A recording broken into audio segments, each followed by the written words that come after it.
Hi, I am author S.C. Vincent, writer of several science fiction, fantasy, and horror books.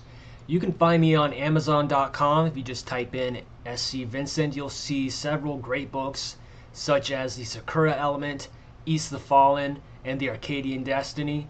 And you can even find some of my short stories where I've been published. If you just type in my name, go to my books, check them out. Leave a review, share them with your friends. I would greatly appreciate it, and enjoy the video. Hey guys, I am author S.C. Vincent, author of The Sakura Element, which is a young adult science fiction dystopian romance story. It's my latest novel, and it is probably in the link to this in this description of the video. If you guys would check that one out. I know I'm kind of low energy. That's just kind of how I am. But today is a writing update video where I'll be talking about kind of where I am and what I'm writing, and kind of about my process and my own limits. Not really like it's not like a downer video or whatever, but it's just kind of like, well, we'll get to it. First of all, I have a short story that you may have heard me talk about if you've been following me on and off. I've been mentioning this one story, which it's out there. So I'm waiting for feedback. I can't really talk about it. But hopefully I'll get good news within the next, I'll get good or bad news within the next month or two or whatever. We'll see. But I'm trying to get a short story published, essentially. It's a horror story, and we'll see what happens. So if everything goes good with that one, that should be published the next thing that gets published for me. It's an interesting story. It's about how when you know the old legend where people would indigenous people believe that if you took someone's picture, it would take part of their souls or something. It kind of plays off of that idea, but it plays it off of in a way where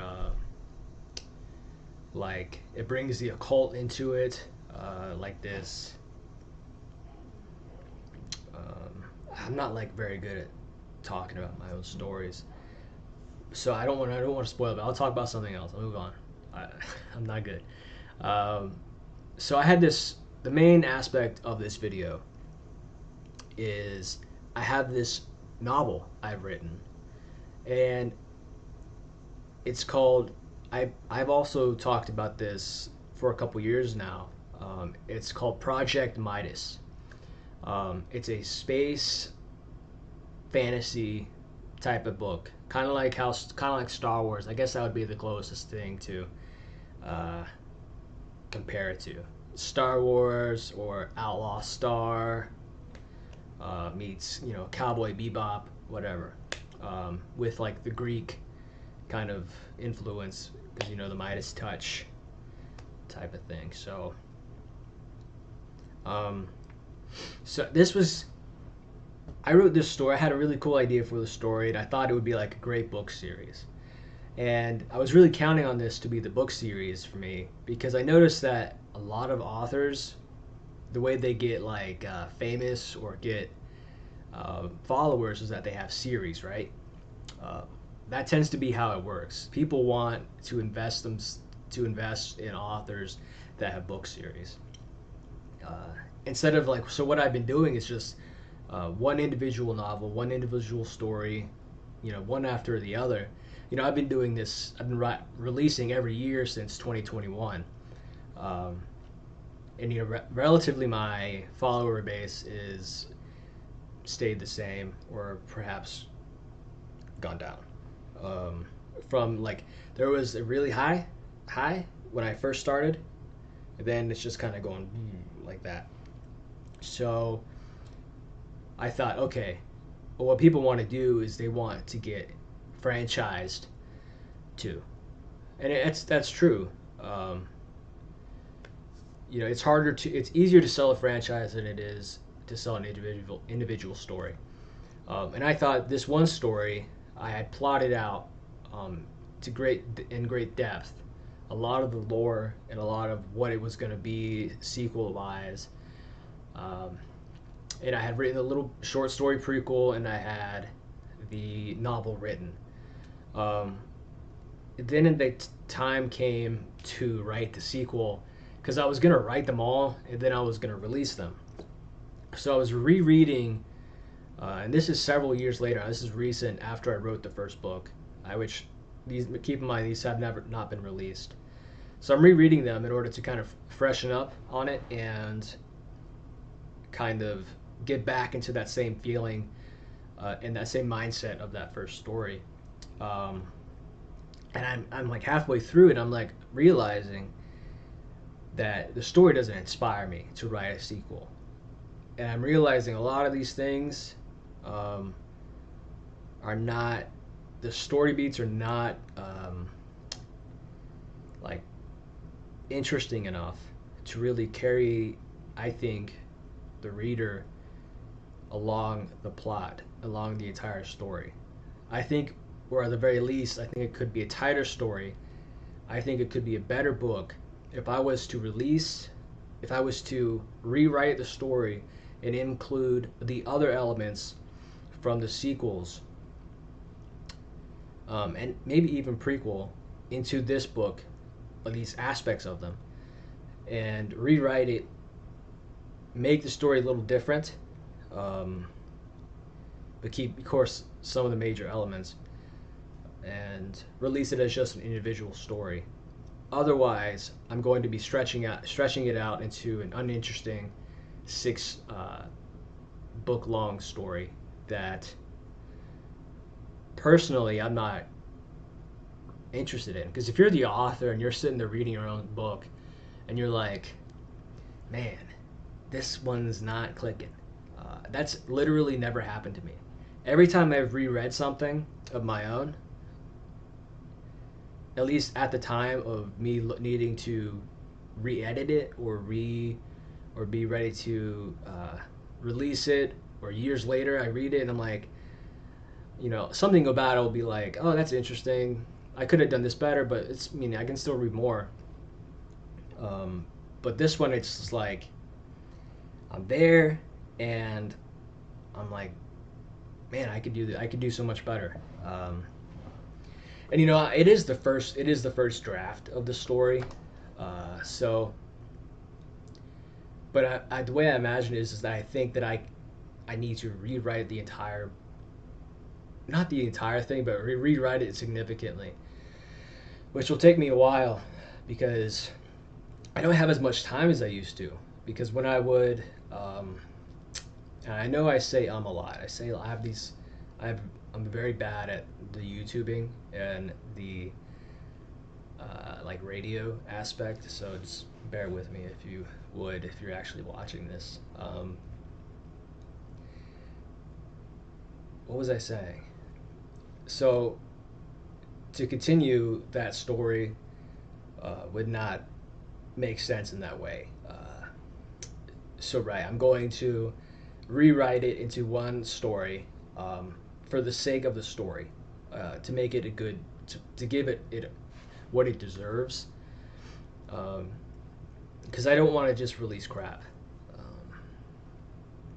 Like the other stuff I've written, when it came, so my very first novel, The Arcadian Destiny, I actually wrote like in 2019, 2018. I started writing it, and it went through a series of rewriting until it was ready to be published in 21. And that was like that was my first book, and it was the hardest book because I had no idea what I was doing, and I also was self-publishing, first time I ever self-published. So considering all that, considering that it came out as good as it did, was I realize, and I look at some of like um, the other self-published people, it's like, wow, I think I did pretty good considering it's my first time, but that's neither here nor there. What I'm trying to say is, um, it's going to take that same kind of Herculean effort in some manner for this one, especially because I don't have as much time as I used to. I think I was trying to say that, usually when I was really writing, at the very least, I was kind of either in between jobs or just I had a lot more time, or I was working like part-time jobs or whatever. But now I kind of have this career where, I'm working crazy, crazy hours. And I'm working. Well, I work like a normal 40-hour job, but it's just like really exhausting. So it's just a matter of, trying to find the energy and the time to write. And I know some people do that, but I don't know. I've not done that yet. Um, so that's a difficulty. So I wrote the recent short story because the recent short story I talked at the beginning of the video was me, kind of testing the waters of being able to write while um, being heavily employed. Um, and I was able to get it done. I think it's a good story, um, but it was definitely an effort because I'm sitting there and I'm writing like during my lunchtime at work, or I'm writing on weekends, or I'm writing in the evening for like I only have like 30 minutes like of writing. I know there's people out there who just wake up early in the morning and have all the energy for an hour and just write, and then they go to work, or that they're able to just get it done and like write on their phones. I'm not that type of person. I'm someone who sits here like I'm doing right now, and I'll be like this, and I'll stare at the ceiling for about half an hour, and then I'll start writing, and I'll write a chapter, but I'll plot it all out. I mean, I'll have it plotted on the screen to the right somewhat, but like to get it to be like a good narrative, um, or sometimes I'll need to figure out where I need to go. Uh, like I'll kind of like stare at a wall for a while and just get inspiration until it hits, and then like I'm like the Flash on the keyboard. Um, so that's kind of where I'm at in terms of that story, the Project Midas. So I think it's a lesson of authors being. It's kind of been rambling, me rambling about my inability, but also learning a hard lesson of authors knowing their limits. And that's myself too. Knowing that maybe this story um, isn't the story to be a long, stretched out thing. Maybe it doesn't deserve that. Maybe it doesn't like fit that. You know, if you I don't know if you understand what I mean by that, but and me needing to recognize that about my own storytelling ability, and being able to see which story fits that long release aspect. Now, I do have another story with just the initials of BOTD. I don't want to. I'm very like nondescript with the titles because I don't want to give things away. I don't want to, it's silly because why would anybody steal an idea of mine? But that's just that's a novella, and that's like another horror story, but it's like a lot of action um, as well. So and it's my first story that's written in first person, and I love writing that one. Um, that's also just a first draft thing, but I think I think that one, because of the nature of how that story is written, first person, short, a novella, and kind of a little bit more episodic. And it's put in a way where I think you kind of do like an episode, an episode, an episode, if you know what I mean. I think that way I could kind of do a loose series or something like that. Something that is compact, but it inspires me, the author, to continue the story. Because of how compact it is, it has to put every idea in the book. And I think that's what I did wrong with Midas. Um, so those are some lessons that I've learned for myself, hard lessons that I've learned recently. Uh, so in terms of release schedule, if that short horror story gets put out this year or next year, I like to do one release a year, just to keep myself out there. So hopefully, if I get things done and written relatively quickly, for me, it's, if I can get Midas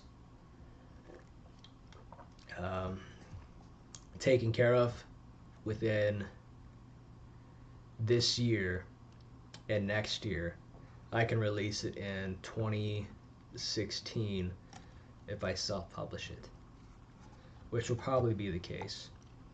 I've pretty much all but given up on traditional publishing, um, especially Midas. It's just too obscure for traditional publishing. I might send it out to a few people, but I don't even know what it's gonna look like now because I have to rewrite it. But that's just kind of my process and where I'm at right now. So if you want to help me write more, please actually read some of my material. That'd be the best thing you can do, and you can do that by checking out the link in the description, where it'll take you to my Amazon store. And in fact, I'll show you right now. So this is my Amazon store.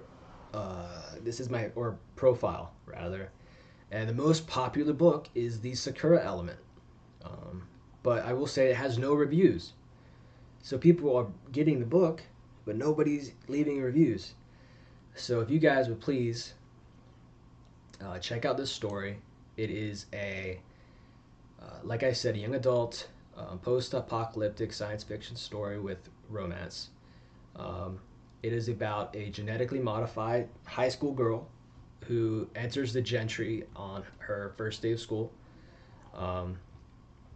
And she has to face discrimination from people who value tradition, which is more similar to something like Pride and Prejudice, that era, and they look down on her because she represents the future.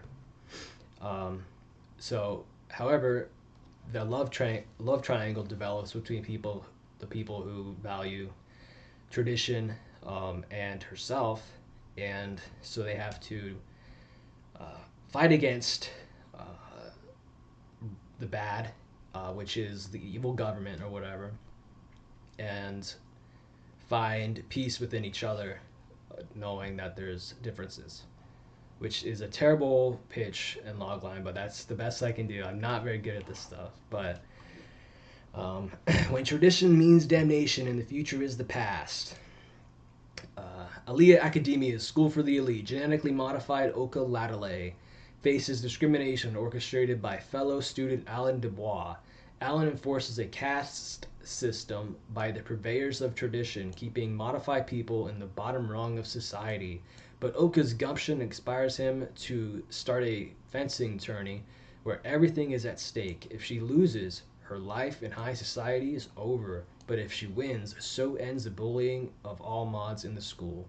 Oka struggles with her fencing bouts and growing feelings for Alan as he reveals there is more to him than the cold cruelty he portrays. Simultaneously, Alan is torn between adoration for Oka and the purveyors of tradition's influence. Choosing the former could risk his family's wealth and good name. Little do the two know how much their struggles intertwine when Alan's friend begins to... Great. Okay. We're going to try to get this right. Little do the two know how much their struggles intertwine when Alan's friend begins to vie for Oka's affections, and Alan finds himself blackmailed about his family's past. In a post World War world where society functions on sleight of hand and discrimination, Oka and Alan must find the one thing that will save them: love. Okay, well, I kind of struggled through that one because I had to open the page, but um, that's my latest book. If that sounded interesting to you in any way, just if you could, just go to my Amazon page. I'll again link it below, and you can just click it and you can read it for free. Read a sample for free, and you can just if you have Kindle Unlimited, you can read it for free again, and or you can just buy it for only $2.99 for the ebook, and you can check out my short story that's published here. Or if you like fantasy novels, you can check out these books. This one is East the Fallen. It is more biblically inspired. Uses that kind of, I guess, kind of monsters and lore. There's dragons. There's satanic bad guys and angelic good guys, things like that. But then there's more kind of a traditional high fantasy where you have things like elves and stuff, and the Arcadian Destiny. Like I was talking about, this was my first book that I ever released, and I did a special Amazon exclusive hardcover version of East the Fallen right here. So yeah, if you want to check out my books, this would be the best way to support the channel. But you can always just like and sub and leave a comment and tell me what you think about having and knowing your limitations as an author and the limitations of the idea you create, and finding out about it later on. Anyways, I'll see you guys next time. Thank you for watching this very long video.